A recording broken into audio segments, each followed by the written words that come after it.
그래서 우리가 이제 뭐 천국을 갔다 왔다더니 뭐 지옥을 갔다 왔다더니 뭐 어떤 사람 무슨 돈이 2달러가 막 20달러로 변했다든지 뭐 이빨이 뭐 갑자기 금리로 변했다든지 그런 얘기 많이 들을 겁니다. 이 기독교 안에서는 또 이제 그 외에도 많은 그 병치료 신유라든지 또 이 방언이라든지 이런 많은 부분들에 대한 얘기가 있는데 오늘은 우리가 이제 사실은 이 본문에는 짧게 나와 있지만은 이 체험에 대해서 그 아주 자세하게 이제 다루고 있는 게 이 고린도전서 12장부터 14장이거든요.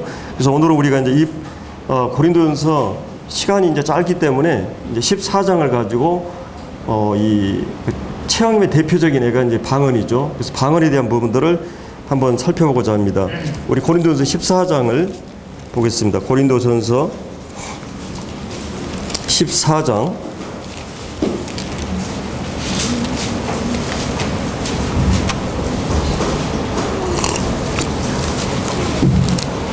예, 14장이 40절로 되어 있는데 우리가 하는 데까지 한번 해보겠습니다.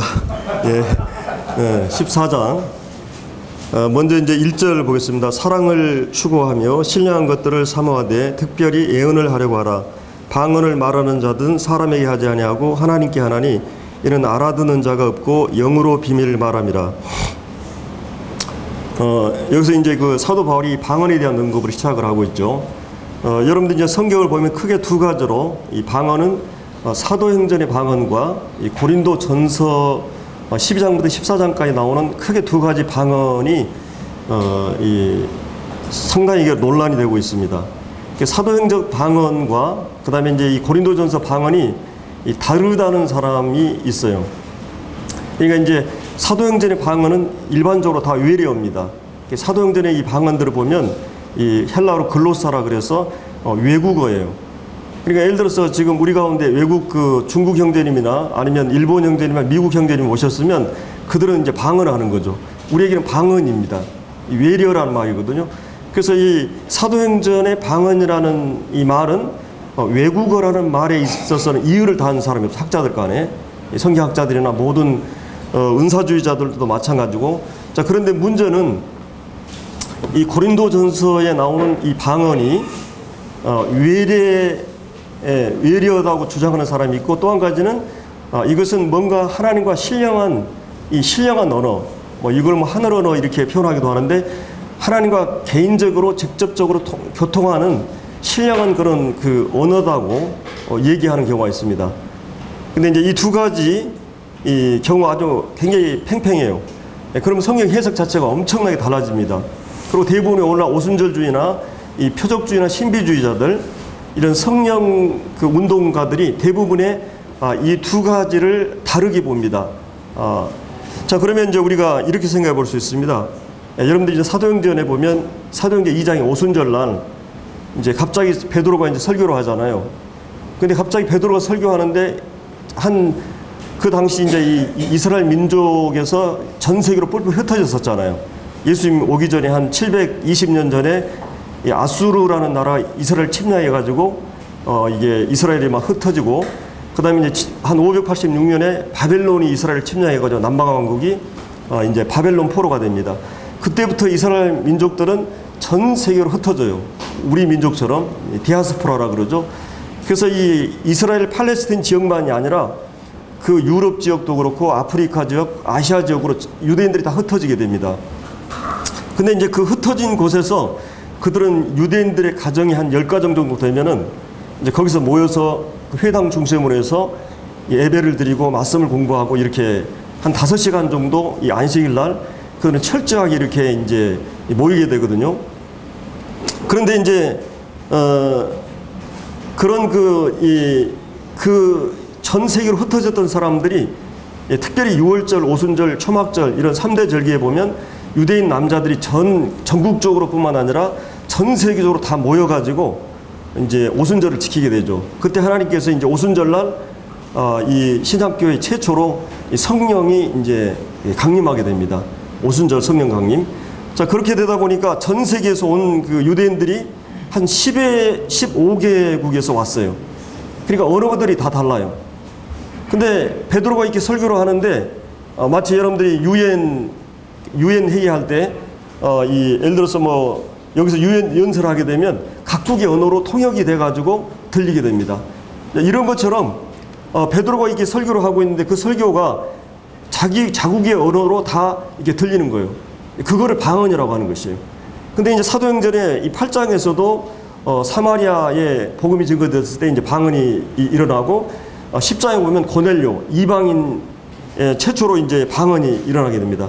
그래서 최초로 이 유대인들이 복음이 증거될 때, 그 다음에 사마리아에 복음이 증거될 때, 이방인 고넬료에게 복음이 증거될 때 이제 방언이 하나님께 허락하시거든요. 외국어가 허락되는 거죠. 그리고 이제 19장에 보면은 이 고린도라고 하는 그 에베소 지역에 있는 곳에서 너희가 성령을 받았느냐, 그래서 요한의 제자들이 이제 이 복음을 증거해 그래서 이제 성령 받는 일이 일어났는데, 이 사도행전은 이 네 군데 이 방언에 대한 언급이 있어요. 그럼 여러분, 이 사도행전이 먼저 기록됐을까요? 고린도 전서가 먼저 기록됐을까요? 생각 안 해봤죠? 예. 이 고린도 전서는 AD, 예수님 오심으로부터 한 55년경에 고린도 전서가 기록이 됩니다. 그리고 사도행전은 훨씬 이후에, 한 10년 후에 AD 65년경에 이 사도행전이 기록이 돼요.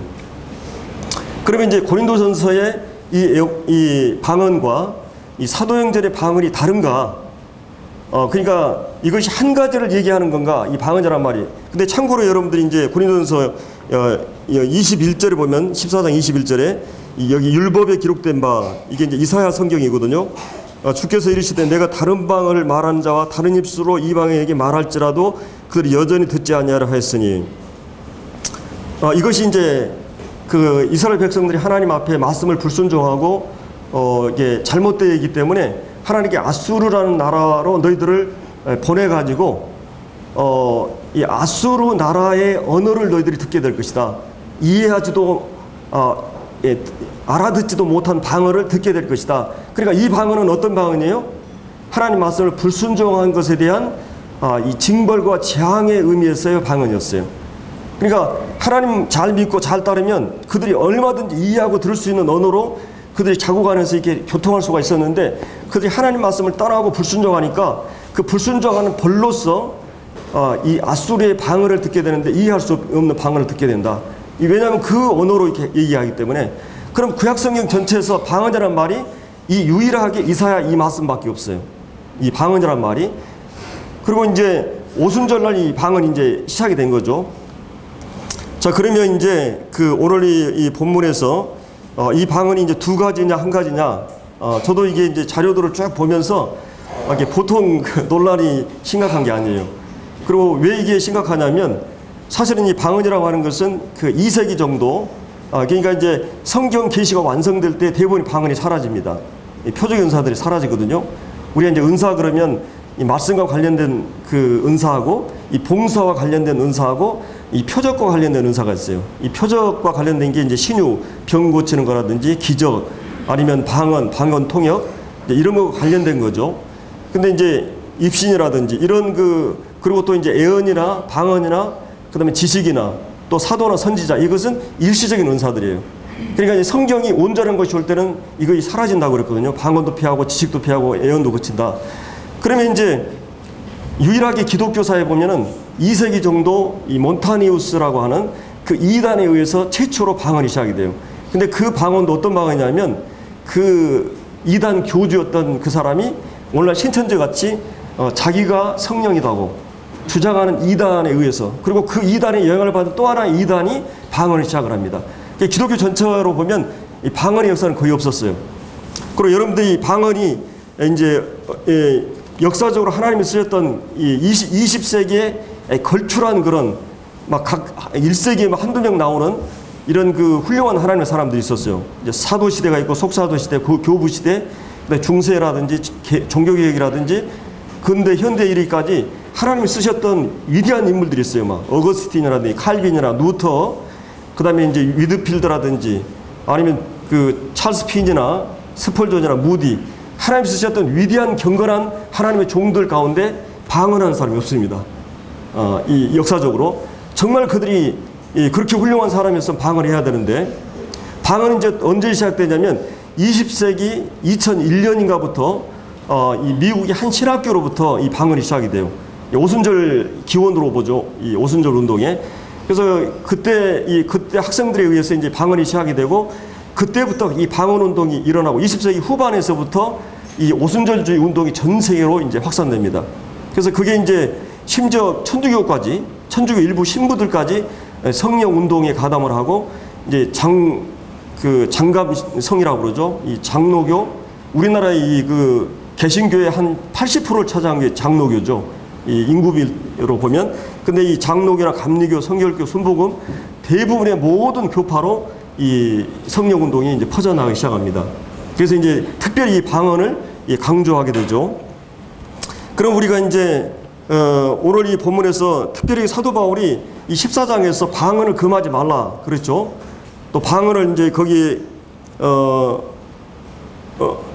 보면은 5절에 보세요. 14장. 난 너희가 다 방언은 말하기를 원하나. 특별히 예언하기를 원한다. 사도 바울이 방언을 여기서 보면은 이제 금하지 않고 있다는 거죠. 방언하기를 원한다. 그 다음에 이제 거기에 이제 18절에 보면 내가 모든 사람보다 방언을 들은 말함으로 하나님 감사한다. 그럼 사도 바울은 방언했어요, 안 했어요? 방언을 많이 했죠. 그러면 여기서 얘기하는 이 사도 바울이 얘기했던 방언은 외국어인가 지금 신령한 언어인가 이 두 가지가 다르거든요. 왜 그러냐면 사도 바울이 방언을 많이 했다고 하는 말은 이 사도 바울은 이 헬라어를 능통하게 했어요. 그리스어, 아람어, 노마, 라틴어 적어도 4개 국어를 능통하게 한 사람이에요. 언어에 있어서 아주 뛰어난 분입니다. 그리고 그 외에도 보통 언어를 한 서너 개 습득을 하게 되면 다른 언어를 금방 습득하게 돼요. 그러면 여기서 이 방언이라고 했을 때 이 방언은 학습이나 훈련을 통해서 얻은 방언은 아니에요. 왜냐하면 이거는 성령이 주신 은사이기 때문에 갑자기 그냥 내가 예를 들어서 캄보디아 갔는데 내가 캄보디아 언어를 못해요. 선교사로. 캄보디아한테 복음을 전해야 되는데 어떻게 해야 되겠어요? 하나님께서 그때 갑자기 방언을 캄보디아 언어로 하게 하는 거예요. 이걸 이제 방언이라고 그러거든요. 그러면 바울이 하나님의 능력을 통해서 선교지에서나 선교를 하는 과정에서 이런 방언을 했을 수 있어요. 그래서 이제 여기서 얘기하는, 그런데 이제 한 가지는 방언이라고 하는 것은 이 방언은 뜻이 있는 말이에요, 뜻이 없는 말이에요. 뜻이 없는 말은 통역이 돼요, 안 돼요? 뜻이 없는 말은 통역이 불가능합니다. 근데 여기서 얘기하는 이것은 통역이 가능한 것은 다 뜻이 있는 말입니다. 그러니까 언어라고 하는 것은 다 뜻이 있어요. 그 규칙이나 배열이 있습니다. 문법이 있어요. 제가 예를 들어서 여기서 지금 얘기한다 명령문을 하는지 청원문을 하는지 설명을 하는지 여러분들 금방 알아요. 질문을 하는지 반문하는지 우리는 그 익숙해 있죠. 언어라고 하는 게 금방 이제 언어라고 하는 그런 의미가 있고 뜻이 있는 거예요. 근데 이 방언도 분명히 통역이 가능하기 때문에 이것은 뜻이 있는 언어예요. 그래서 다만 이제 문제는 뭐냐면 방언하는 사람이 뜻을 알아요, 몰라요? 여기 보면 몰라요. 듣는 사람이 뭐예요? 몰라요. 그래서 이제 이 방언이라고 하는 것이 어떤 의미가 있는지 우리가 한번 생각을 해보겠습니다. 먼저 이제 사도 바울이 이제 12장에서는 이 방언에 대한 그 은사가 하나님의 주권에 의해서 하나님의 성령에 의해서 주어진다. 그러니까 은사라고 하는 것은 내가 원해서 주는 게 아니고 내가 사모해서 되는 게 아니라 하나님이 주권적으로 주신 것이다. 은사라고 하는 것은 그런 명백한 그 전제가 있어요. 하나님께서 여러분들이 얼굴을 다르게 하듯이 여러분 각각 재능이 다르듯이 영적인 출생과 함께 하나님이 분명히 여러분에게 한두 가지 은사를 주셨어요. 근데 그거는 이제 내가 영적으로 잘 성숙하고 그러다 보면 또 그 은사를 발견하고 계속 개발하고 사용하다 보면 내가 이런 쪽의 은사라는 걸 금방 알아요. 예를 들어서 내가 좋아한다고 다 은사가 아니에요. 제가 음악을 좋아하고 축구를 좋아하지만 제가 잘하는 건 아니에요. 근데 은사라고 하는 것은 좋아하면서 또 잘하는 거예요. 내가 음악에 재능이 있다 그러면 내가 음악을 잘하면서 음악을 좋아해요. 그리고 이제 그 효과가 나타나겠죠. 다른 사람도 좋게 해야 되고. 그러면 영적인 은사도 마찬가지예요. 그래서 하나님이 주신 것이라면 내가 굉장히 잘할 수 있고 또 이렇게 좋아하게 되고 그리고 그걸 하면은 시간 가는지 모르게 됐죠. 이것이 이제 은사라고 하는 것입니다. 그러면 이제 여기서 사도 바울이 이제 특별히 14장에서 은사인 그 방언을 얘기할 때 뭘 이제 축으로 해서 대조를 시키고 있어요? 예언을 들었어요. 예언과 방언. 그러면 방언은 뭐예요? 일반적으로 방언은 기도와 관련되어 있고 하나님과 교통이 관련되어 있기 때문에 이 방언이라고 하는 것은 그 개인의 덕을 위해서 있다. 근데 이제 또 이게 약간 문제가 되는 것은 은사라고 하는 것은 여러분이 이제 12장부터 쭉 보면은 나의 덕을 위해서 있는 거예요? 다른 사람의 유익과 덕을 위해서 있는 거예요? 은사는 철저하게 다른 사람의 유익과 덕을 위해서 있어요. 이 방언, 은사라고 하는 것은. 근데 이 방언이라고 하는 것은 개인적이고 또 개인적인 거고, 그 다음에 자기의 덕을 위해.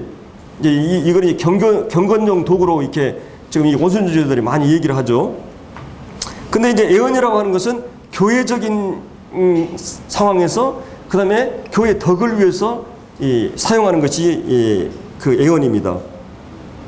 그래서 이제 특별히 이제 12장부터 14장에서 사도 바울이 은사 잘못 사용에 대한 이제 경고와 꾸중이 들어가 있어요. 그러니까 사실은 고린도전서를 기록할 때 그냥 바울이 그냥 심심해서 앉아가지고 이렇게 얘기하는 것일까요? 아니면 굉장히 초긴장이 돼가지고 고린도 교회에 일어나는 문제 때문에 바울이 아비로서 막 그냥 책망하고 꾸중하고 경고하는 그런 태도일까요? 예, 후자죠. 그리고 이 고린도 교회는 이것뿐만 아니라 많은 문제가 있는 교회예요.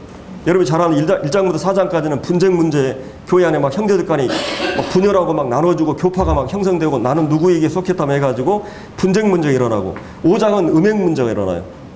자기 그 아버지의 그 아내인 계모를 이렇게 성범죄하는 음행 사건이라든지, 6장에는 막 형제들 간에 뭔 문제 때문에 서로 고소하고 법정에다 막 이 소송 사건이 일어나고, 7장에서는 이제 이 결혼에 대해서 결혼 문제라든지 재혼 문제나 이런 문제가 나오죠. 8장에서 우상의 재물에 대한 문제, 9장에서는 이제 사도권에 대한 문제, 10장에서는 이제 이 애찬에 대한 문제, 11장은 이 만찬과 너울에 대한 문제가 나오죠. 그리고 12장부터 지금 14장까지가 이 은사 문제를 집중적으로 다뤄요. 그러면 이 굉장히 육신적이고 굉장히 영적인 은사가 풍성하고 지식이 풍성한 이 교회가 왜 이렇게 영적으로 문제가 있을까요?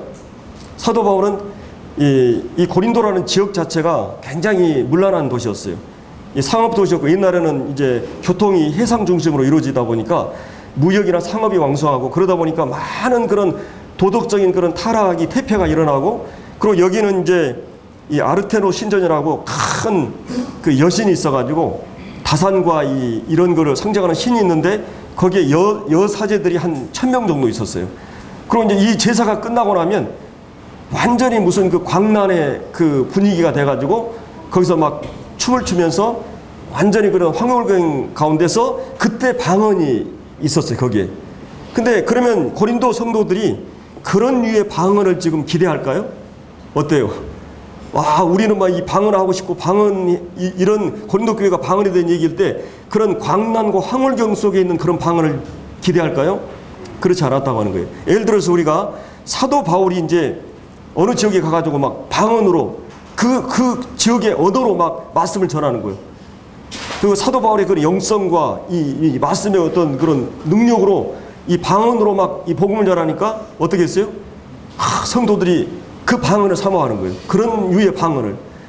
그러니까 이제 일반적으로 이 방언자라고 하는 것은 이런 그 고린도적인 그런 배경 속에서, 그리고 이제 많은 이단과 이슬람이나 막 사교나 불교나 다른 종교에서도 방언이 많이 있습니다. 그리고 제가 이제 이 자료를 보니까 어떤 방언 그 영분별하는 은사를 갖고 있는 쿠오르 코오라고 하는 이 성경학자인데, 이분이 방언 전문 연구가예요. 전 세계로 돌아다니면서. 근데 소련인가 가서 이제 방언을 예를 들어서 한 10명 정도 방언을 실험을 해봤어요. 근데 그 9명이 이게 그 자기들이 만들어낸 방언이었고, 그리고 또 한 명은 9명이 이 악한 영에 의한 방언이었고, 한 명만 자의적인 방언이었어요. 이제 방언을 하나님의 성령으로부터 온 방언이 있고, 그 다음에 귀신 악령으로부터 온 방언이 있고, 그 다음에 이 감정적으로, 요즘은 그걸 학습이라고 그러죠. 학습과 훈련을 통해서 방언을, 사람은 감정이 고조되고 계속 하게 되면 누구든지 그거는 훈련으로 가능한 거예요. 막 샬라샬라 해가지고 막 계속 막 말을 빨리 하면 뒤로는 그냥 해가 돌아가지고 진짜 된다는 거예요. 이제 이 방언이라고 하는 게. 그러니까 이런 이 방언이, 대부분의 이 방언들은 여러분 오순절 기통에서도 그렇고 여러분들이 그 귀신 들린 사람은 두 가지 종류가 있어요. 한 사람은 진짜 영이 귀신이 들어가지고 점을 치는 사람이 있고 학습을 해가지고 하는 사람이 있어요. 확률로. 그러니까 이제 이 목회도 그러죠. 하나님의 영이 그 안에 들어가가지고 성령의 은사를 받아가지고 한 사람이 있고 이 학습이나 교육을 통해서 하는 사람이 있을 수 있어요. 근데 이제 이게 두 가지가 겸하면 필요하겠죠. 근데 이 방언도 학습을 통해서 많이 이루어진다고 하는 거예요. 그리고 특별히 카리스마가 있는 그 리더자들을 통해서 이 방언이 이루어집니다. 그래서 이 방언 은사라고 하는 것은 사도 바울이 이제 특별히 그 12장에서 은사를 얘기할 때 뭘 강조했어요? 은사는 하나님의 성령이 주권적으로 주신 거다. 그런데 12장 1절을 보면 신령한 것을 너희가 모르기를 원치 않는다. 그렇게 얘기하다가 하나님의 영을 받은 사람은 예수를 저주할 자가 아니다 하고 있어요. 근데 여러분들이 그 마라나타라는 그 말을 들어봤을 거예요. 마라나타. 예수님이 주님이 곧 오신다. 근데 이 마라나타는 단어하고 헬라어하고 비슷한 단어가 있어요. 근데 그 단어가 어떤 단어냐면 예수를 저주할 자라는 그 단어예요. 근데 여러분들이 방언하는 사람들이 사도 바울이 아마 고린도 교회 성도들이 방언하는데 계속 그 방언이 마라나타 마라나타 하면서 또 다시 변형되면서 그 방언이 이 번역을 해보니까 헬라어를 예수를 저주할 자라고 할 수 있는 방언이 될 수가 있어요. 그래서 항상 학자들은 고린도 교회 방언들이 예수를 저주할 자라는 방언들이 있었다고 하는 거예요. 그래서 사도 바울이 그 사람이 진짜로 성령을 받은 사람이라면 진짜 그 사람이 거듭난 사람이면 예수를 저주할 자로 할 수 없다고 이 선도에서 얘기해요. 그리고 예수를 주라고 한다고 이제 얘기를 하죠. 그래서 방언 얘기를 할 때는 방언은 반드시 성령이 주된 기록이 없기 때문에 객관적인 하나님이 분명히 주셨다고 하는 계시가 없기 때문에 그래서 그때 하나님이 표적을 집중적으로 주셔요. 그래서 이 히브리서 2장에 보면 이 사도들과 예수님과 이 성령을 통해서 표적들을 통해서 하나님이 증거했다. 이 큰 구원을 등한히 여기면 안 된다. 이런 말씀이 쭉 나오고 있죠. 그래서 하나님께서 표적을 집중적으로 주세요. 그리고 이제 그 계시가 하나님이 우리에게 인격적인 분이기 때문에 인격이 인격에게 지성에게 줄 수 있는 이미 계시된 계시가 말씀이 다 주어졌을 때는 이제는 표적이 특별히 필요하잖아요. 물론 이제 하나님께 지금도 하나님이 기적을 행한다, 뭐 병을 고친다. 하나님 우리 능력을 제한할 수 없어요. 언제든지 우리는 우리 개인적인 기도를 통해서나 이렇게 할 수 있어요. 하나님의 능력을 제한할 수 없어요. 또 하나님이 원하시면은 지금 예를 들어 우리가 복음 전할 때 그러면 여러분들이 사도행전의 그 방언을 보면 언제 항상 방언이 따라갔어요? 복음 전하는 것과 함께 따라갔어요.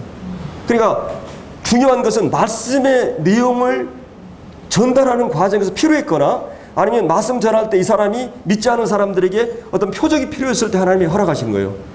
그렇지 않을 때는 특별히 이것이 필요하지 않았어요. 이미 이제 이 계시가 주어졌고 성령이 이미 오셨고 성령을 통해서 계시를 통해서 우리가 하나님의 어떤 분인 걸 다 깨닫고 확신할 수 있기 때문에 이제 특별히 이 방언이 필요하잖아요. 근데 이 일반적으로 방언하는 사람의 특징이 뭐냐면 그거를 통해서 은근히 자기를 자기의 어떤 신앙이나 영성이나 이런 것들을 드러내려고 하는 자기 과시용으로 많이 있어요. 여러분들이 지금 막 기도원에 기도원이 맞습니까? 기도하는 그 산속에, 예? 기도원에 막 사람들이 막 지금도 우리가 홍모찜하고 왔는데 뭐 순복음교회 막 기도원이 막 꽉꽉 차가지고 밀려가지고 막 다 그러는데 참 웃기는 얘기예요. 근데 내가 매일 주님과 교제하고 이래야 하는데 특별한 뭐 시간에 특별한 이런 하나님께서는 표적을 허락하신 기간이 있었어요. 그러니까 이제 우리가 그 사도 바울이 그러면 왜 이 본문에서 예언이라는 것과 방언을 대조하면서 얘기했을까? 이게 중요하죠.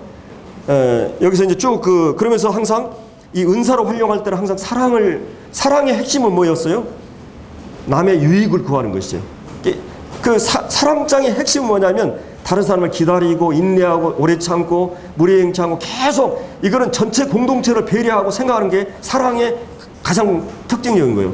그럼 몸의 원리에 있어서 각 지체들이 다른 사람의 유익을 위해서 존재하는 게 가장 중요한 몸의 지체의 특징이에요. 이 12장에서 얘기할 때. 그리고 14장에서 예언과 방언이라는 두 그 은사를 중심으로 해서 바울이 계속 대조를 시키고 있습니다. 자, 그러면 이제 여기에 이 방언은 자기 덕을 세운다 그랬죠. 개인적인. 그 다음에 이제 이 예언은 교회의 덕을 세운다. 그래서 예언의 특징은 뭐냐면 그 예언이라고 하는 게 뭘 의미해요? 예언. 물론 우리가 이제 예언 그러면 그 미래에 되어질 것만 생각하는데, 여러분 구약의 선지자들이 그 선지자들이 예언을 할 때 미래 사건은 불과 20%밖에 안 됐어요. 대부분의 그 시대의 상태, 도덕적인 상태, 현실 상태를 다뤘습니다. 제가 예를 들어 설교할 때 여러분들이 지금 삶에 대해서, 상태에 대해서, 지금의 상태의 죄에 대해서 많이 다루게 돼요. 미래에 대한 문제는 극히 일부예요. 예언이라고 하는 말이. 그래서 예언이라는 말은 다른 말로 좀 더 구체적으로 얘기하면 이 말씀과 관련되어 있어요. 이 말씀과 관련된 하나님의 그 뜻과 하나님의 계획과 이런 것들을 이렇게 관련되어 있는 거죠. 그래서 이제 이 예언이라는 것은 그 하나님 말씀과 관련되어 있고, 또 앞날을 예언하는, 이 앞날을 보여주는. 그래서 이제 역사의 그 미래는 미래를 아는 것이 이제 대단히 중요하죠. 이 우리 인생이나 역사, 온 우주가 우연에 의해서 이루어진 게 아니라 어떤 분의 어떤 의지와 계획에 의해서 조정되고 있다고 하는. 그래서 예언의 가치라고 하는 것은 정말 하나님이 살아계시다, 또 하나님의 모든 것의 주인이다, 이것을 인정하게 만들어요. 왜냐하면 하나님께서 시간을 초월해서 역사의 주인이시고 그분의 그 인격과 계획과 뜻을 가지고 역사를 주관하시고 진행하시고 또 미래도 결정하시고 그 자기의 스케줄대로 원하는 대로 진행한다고 하는 역사와 모든 우주의 주인 되심이 선언되는 게 예언의 특성이에요. 그러면 이 어떤 은사보다도 성도들에게, 교회들에게 큰 유익과 덕을 끼치는 은사가 이 예언의 은사예요.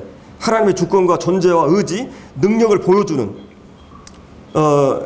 여러분들 예를 들어서 구약의 이제 이 모든 선지자들, 그들이 그 시대를 경고하고 미래를 이렇게 얘기했을 때 하나님께서 역사를 심판하시고, 그리고 오늘 삶에 대해서 얘기했을 때 그들이 하나님 살아계심과 하나님 역사의 주관자 되심, 이런 것들을 알게 될 때 그들이 일깨우고 하나님 앞에 돌아오게 되는 거죠. 그래서 이 교회는 성도들이 모여있는 집단인데, 이 모든 성도들이 하나님의 계획에 의해서 이제 불림을 받은, 하나님으로부터의 생명과 진리와 은혜와 복을 입은, 그래서 이 모든 신자들에게 하나님이 어떤 분인 것을 일깨워주게 될 때 성도들의 마음에 가장 큰 그것이 위로와 힘과 이 덕이 된다고 하는 것이에요. 그래서 이 원래 덕이라는 말은 그 건물을 세우다, 빌딩이란 말이 이 건축하다 이런 말이잖아요. 그 사람의 인격과 신앙을 세운다는 말이에요. 덕이라고 하는 것은. 그러니까 그 사람이 그러기 위해서는 뭔가 이해할 수 있고 깨달을 수 있고 확실히 내가 이해할 수 있는 것이 필요해요. 여러분이 이 14장에 보면 이해라는 단어가 한 8번인가 나와요. 이 언더스탠딩이라는 말이. 그러니까 확실하게 깨닫고 이해하는 것이에요. 이 예언이라고 하는 것은. 그래서 이제 이런 걸 통해서 우리가 믿는 이 하나님은 누구시고, 우리가 믿는 하나님은 어떤 뜻과 계획과 능력을 갖고 계시는가, 이것이 확인되는 것보다 우리에게 더 큰 유익이 신앙적으로 없는 것이에요. 그래서 이제 에베소 1장에 보면 성도들의 신앙이 무엇인가, 그래서 하나님을 아는 것, 그리고 하나님이 누군가를 아는 것과 함께 신앙이 비례합니다. 여러분들이 정말 여러분이 구원받은 것은 어떻게 정의할 수 있어요? 내가 그냥 이 인식론적으로, 관념적으로, 이론적으로, 지적인 차원에서 어떤 공식 외우듯이 인식론적인 개념으로 나 죄 용서 받았다, 깨달았다, 이런 개념입니까? 여러분 그렇다고 구원파처럼 이렇게 돼버립니다. 결론이. 그것이 아니에요. 여러분의 한 인격이, 한 영이 우리 존재 속에 들어오는 사건이에요. 아들을 소유하는 사건이에요. 예수님의 인격이 내 존재 중심에 들어오고 그 보배가 이 몸에 들어온 것이에요. 그러면 여러분이 보배가 이 질그릇 속에 이 사도 바울이 고린도서 4장에 보면 보배라 그랬잖아요. 여러분이 살면서 그냥 이 질그릇이 크니 적으니 이 질그릇을 떼깔내고 이런데 발버둥 치는데 여기에 옷을 입고 화장을 하고 이렇게 꾸미고 거기에 명예와 권력과 돈과 이렇게 해가지고 이 질그릇 관리하는데 시간 보는데, 이거는 사실은 깨져야 돼. 질그릇 깨져야만이 보배가 드러나는 것이. 우리의 진정한 보배는 그 안에 있는 그리스도예요. 그리스도가 정말 우리의 가치 있는가? 사실은 우리에게 있어서 최고의 가치는 그리스도예요. 근데 하나님께서의 최고의 가치는 뭐예요? 바로 그 보물이고 진주였던 이 마태복음 13장에 나오는 이 그 밭 가는데 그 진흙덩이에서 아무도 관심도 없고 무관심했던 그 밭갈이 밭에서 이 농부가 이 보물을 발견한 것이. 근데 모든 것을 다 투자해서 이걸 사게 됩니다. 그리고 이 진주를 얻는 분도 그러죠. 그래서 사실은 하나님께서는 우리를 사실 때 자기의 모든 것을 거셨어요. 여러분 진주가 어떻게 진주가 되는 걸 아시죠? 이 조개가 그냥 모래를 막 뻐금뻐금 먹고 토하고 그러잖아요. 여러분들이 하나님 말씀을 진짜 먹고 그리스도가 내 안에 들어오게 되고 그러면 여러분 어느 날 진주가 되는 것이죠. 근데 지금 우리는 먹고 그냥 말씀을 던지고 먹고 던지고 그러니까 변화가 아니라는데, 실제로 이 조개가 이 모래를 자기에게 흡수해가지고 그것을 품고 안기 시작할 때 그때부터 고통이 시작이 됩니다. 그 고통하는 긴 세월 동안에 그것이 진주로 변하는 것이죠. 여러분이 그리스도를 마음에 소유했고 내가 말씀이 내 안에 품게 되면 그때부터 내 삶은 고달프고 고난이 시작돼요. 경건하게 살기 때문에 주님의 이름 때문에 주님이 가셨던 그 길을 갈 수밖에 없어요. 십자가를 지는 삶을 살게 돼요.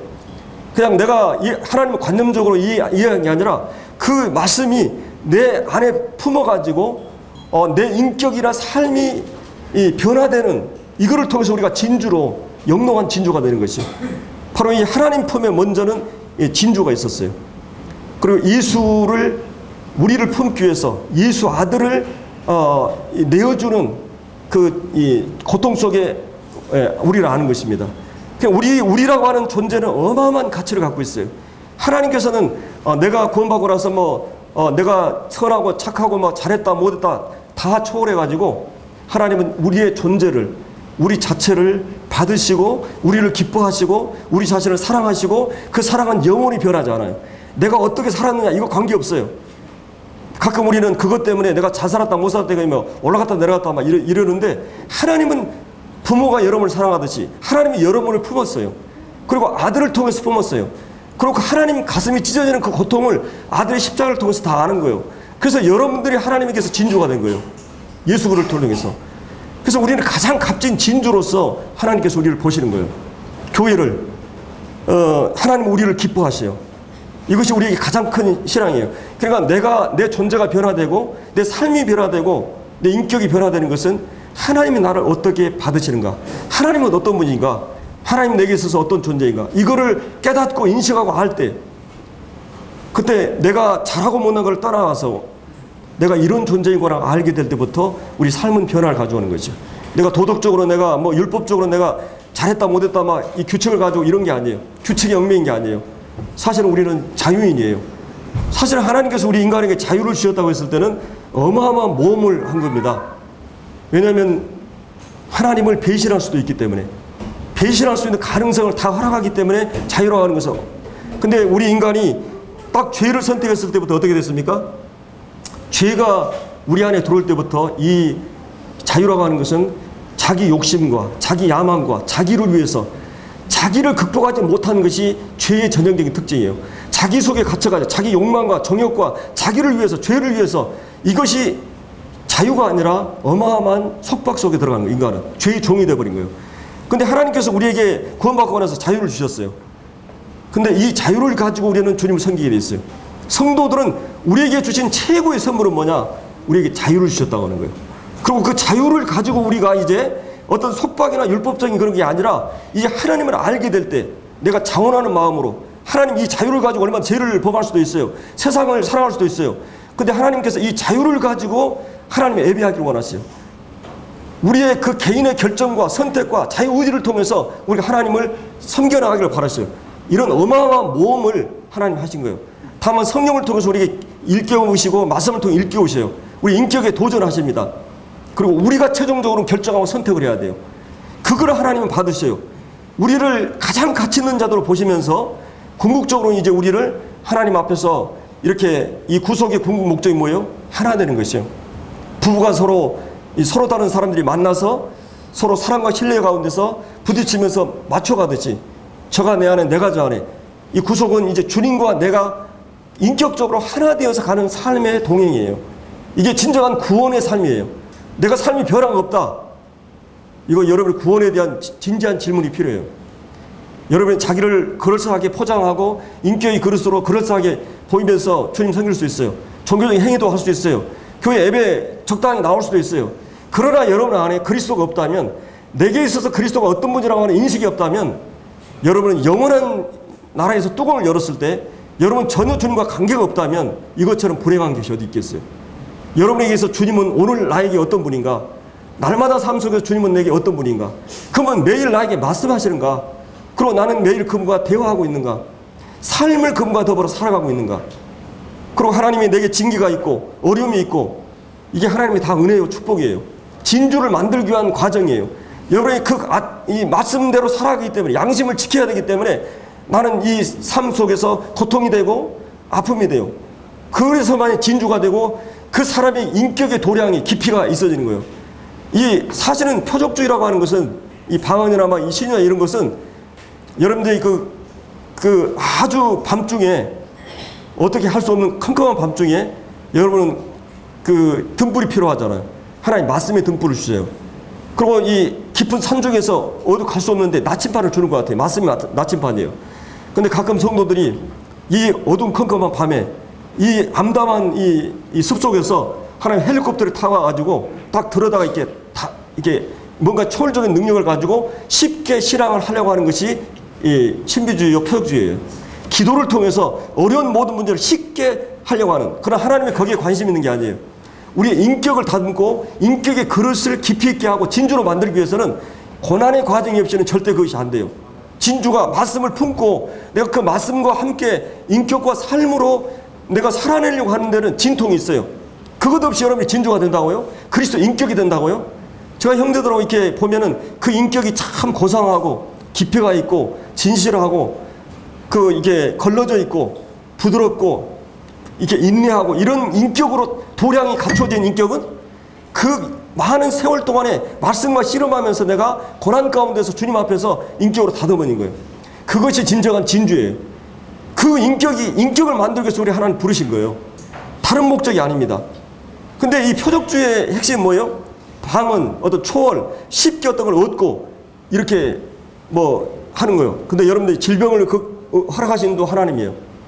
그것이 우리를 깊이 있게 만들어요. 하나님의 훌륭한 사람으로 만들기 위해서, 속이 깊고 생각이 깊고 그런 사람 만들기 위해서 이런 것을 하나님이 허락하신 것입니다. 그래서 이제 이 신앙의 이 크는 방법은 이 하나님의 계획이었던 것을 실제적으로 우리가 알아가는 것입니다. 저 사람과 내가 비교해서 상대적으로 잘 되고 못 되고 이런 차원이 아니라 우리가 하나님과 관계에서 하나님이 어떤 분인 것을 깊이 알아가는 것이에요.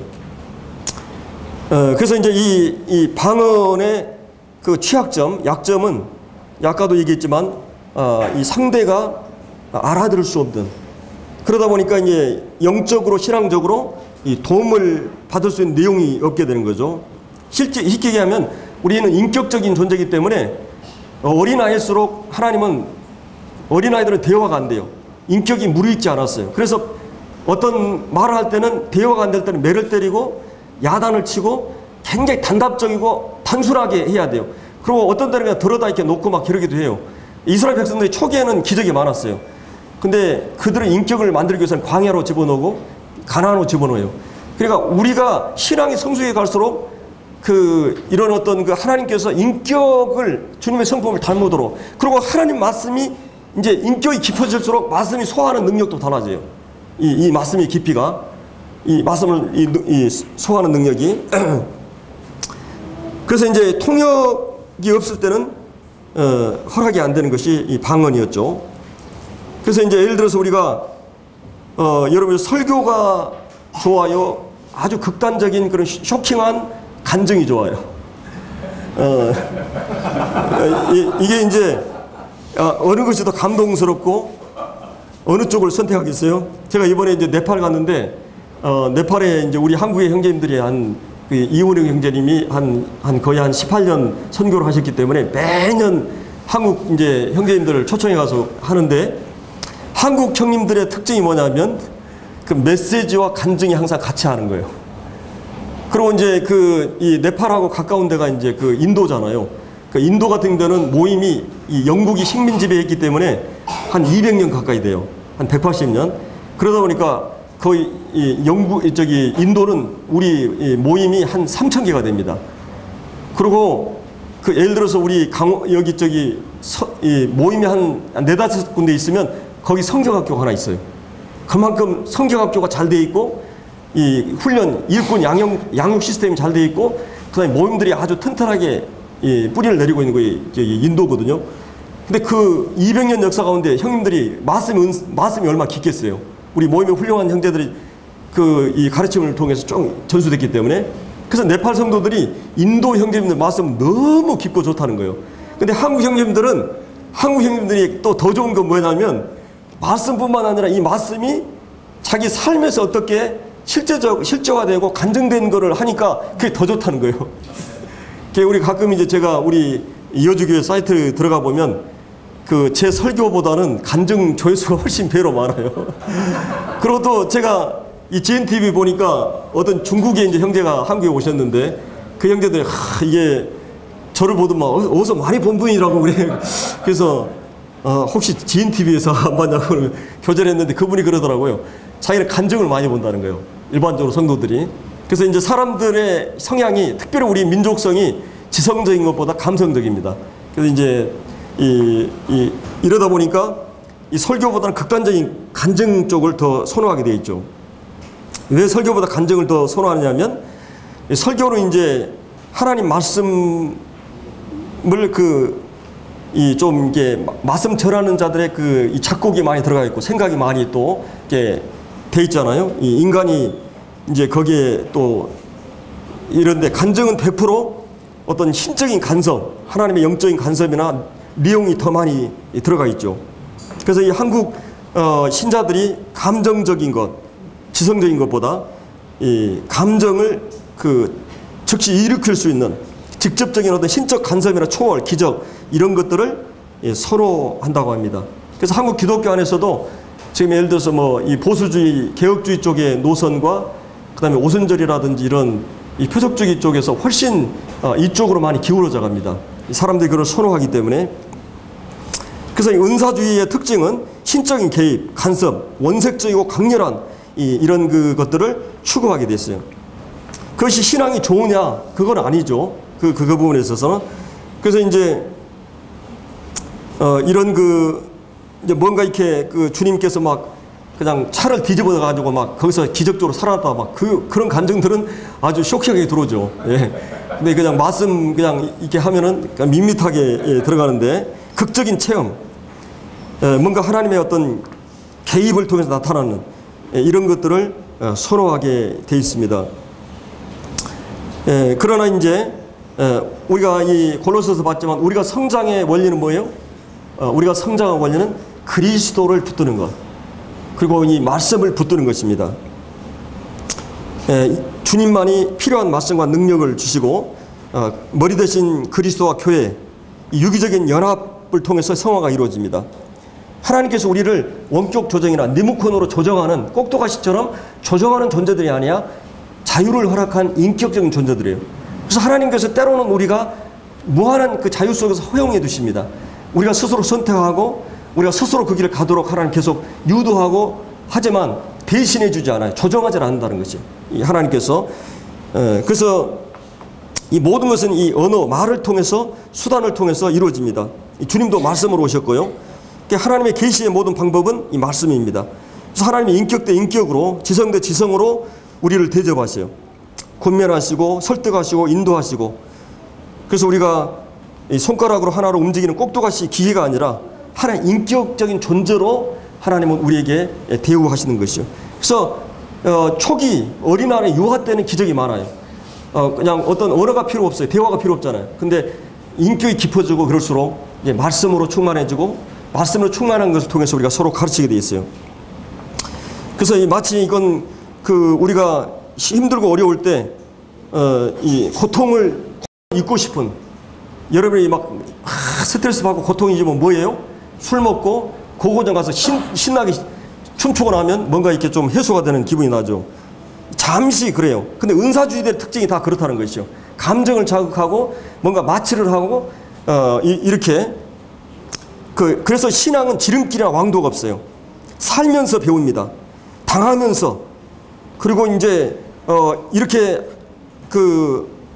하나님이 인생을 완성시키는 방법은 시간이라는 법, 경험이라는 법, 일상생활이란 하나님 정하시는 법 가운데서 하나님이 비행기를 태워가지고 훌쩍 어디로 이렇게 하는 게 아니라 고난의 과정을 통해서 하나님께서 우리를 인격을 만들고 이 사람을 세우는 것이에요. 그래서 이제 우리가 오늘 시간이 이제 다 갔기 때문에 하여튼 이 사도행전의 방언, 고린도전서의 방언, 그리고 오늘날의 방언, 크게 이 세 가지 대목으로 우리가 제가 연구를 좀 해봤었는데 결국은 이제 이 방언이라고 하는 것은 이 성경적 교리적 이런 그 신학적인 기초에 있지 않고, 그다음에 이제 아까 얘기했듯이 이 예언만 못하다. 그리고 이제 제가 한 시간을 더 해야 될 것 같아요. 이 부분에 대해서. 그래서 여기에 나오는 이 방언에 대한 규칙이 나옵니다. 방언을 만약 하게 되면 두세 사람이 하고 딱 세 사람까지 한정돼요. 예언도 마찬가지죠. 방언은 통역하는 사람이 있어야 되고 예언은 분별을 해야 돼 있어요. 그래서 우리가 수요일날 저녁에 우리 형제들이 두세 명 하고 성도들이 분별하죠. 두세 명 하고 하게 돼 있어요. 세 명까지 하라 그러죠. 그리고 그 다음에는 통역이 있어야 돼요. 그 다음에 항상 한 사람씩 나와서 해야 돼요. 오늘날 방언하고 전혀 다르죠. 이 교회에서 하는 방언하고. 그리고 여자는 공식적인 석상에서 할 수 없어요. 이게 쭉 나오는 거도 방언에 대한 지침이 나오거든요. 그래서 이런 걸 통해서 우리가 오늘날 이게 선호되고 있는 이 방언이 어떤 문제가 있는가. 제가 이게 결론을 못 냈으니까 다음에 한 시간 더 해야 될 것 같습니다. 우리 기도하고 마치겠습니다.